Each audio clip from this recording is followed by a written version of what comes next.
আওয়ামী লীগ কোনো নীতিগত অবস্থান থেকে জামাতকে নিষিদ্ধ করে নাই, কোনো রাজনৈতিক দলকে নিষিদ্ধ করার পক্ষে আমি না।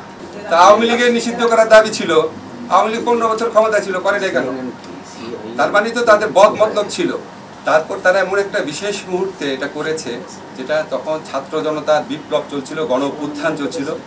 তারা এই ছাত্র জনতার গণ অভ্যুত্থানকে সন্ত্রাসী কর্মকাণ্ড, জামাত, বিএনপি, জঙ্গিদের সন্ত্রাস, এইভাবে আখ্যায়িত করে এই আন্দোলনকে নির্মমভাবে দমন করার চেষ্টায় রত ছিল।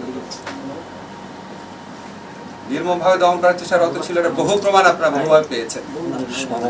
এবং আমাদের স্বরাষ্ট্র মন্ত্রণালয়ের পক্ষ থেকে পরীক্ষা করে দেখা হয়েছে, তারা যে সন্ত্রাসী হিসাবে জামাত, বিএনপি, জঙ্গিকে আখ্যায়িত করেছিল, ওই ন্যারেটিভের পার্ট হিসাবে তারা জামাতকে সন্ত্রাসী সংগঠন হিসাবে হঠাৎ করে ঘোষণা করে একটা প্রজ্ঞাপন জারি করে। আমরা তো আওয়ামী লীগ যে ছাত্র জনতার গণবিপ্লবকে সন্ত্রাসী কর্মকাণ্ড বলতে চেয়েছে, সেই ন্যারেটিভের পার্ট তো আমরা হতে পারি না। আমরা মনে করি আওয়ামী লীগ কোনো নীতিগত অবস্থান থেকে জামাতকে নিষিদ্ধ করে নাই। আওয়ামী লীগ রাজনৈতিক অপকৌশলের জন্য ছাত্র জনতার বিপ্লবকে নির্মমভাবে দমন করার জন্য এই ইস্যুটাকে এইভাবে ব্যবহার করেছিল। আমরা ছাত্র জনতার গণ অভ্যুত্থানে পরাজিত এবং প্রত্যাখ্যাত একটি দলের অন্যায় ন্যারেটিভের পার্ট হতে পারি না। এটাই হচ্ছে আমাদের বক্তব্য। এবং আমাদের স্বরাষ্ট্র মন্ত্রণালয় থেকে তারা পরীক্ষা নিরীক্ষা করে দেখেছে, আওয়ামী লীগের পক্ষ থেকে ছাত্র জনতার গণবিপ্লবকে যেভাবে সন্ত্রাসী কর্মকাণ্ড আখ্যায়িত করা হয়েছিল, জঙ্গি কর্মকাণ্ড আখ্যায়িত করেছিল, এটার পার্ট হিসাবে জামাতকে নিষিদ্ধ করা হয়েছিল, এই ন্যারেটিভটা সত্যি না, সেটা ছাত্র জনতার বিপ্লব ছিল। ছাত্র জনতার বিপ্লবকে সন্ত্রাসী হিসেবে আখ্যায়িত করা, কর্মকাণ্ড হিসেবে আখ্যায়িত করা, তো সেটা একদম দলের উপর চাপিয়ে দেওয়া, তাকে নিষিদ্ধ করা, আমরা এই মিথ্যা ন্যারেটিভের পার্ট হতে পারি না। বিশ্বমানের থার্মিক্স রড, সালাম স্টিল থার্মিক্স, দেশের একমাত্র থার্মিক্স রড। তা আওয়ামী লীগের নিষিদ্ধ করার দাবি ছিল, আওয়ামী লীগ 15 বছর ক্ষমতায় ছিল, করে নাই কেন? তার মানে তো তাদের বদ মতলব ছিল। 15 বছর তারা ক্ষমতায় ছিল, তারা তাদেরই সহযোগী সংগঠন বিভিন্ন মহল থেকে তারা এই ধরনের দাবি তুলেছে। আবার আমরা অতীতে দেখেছি আওয়ামী লীগ জামাতকে সাথে নিয়ে 1986 ইলেকশনে গেছে, 1988 সংসদে একসাথে পদত্যাগ করেছে।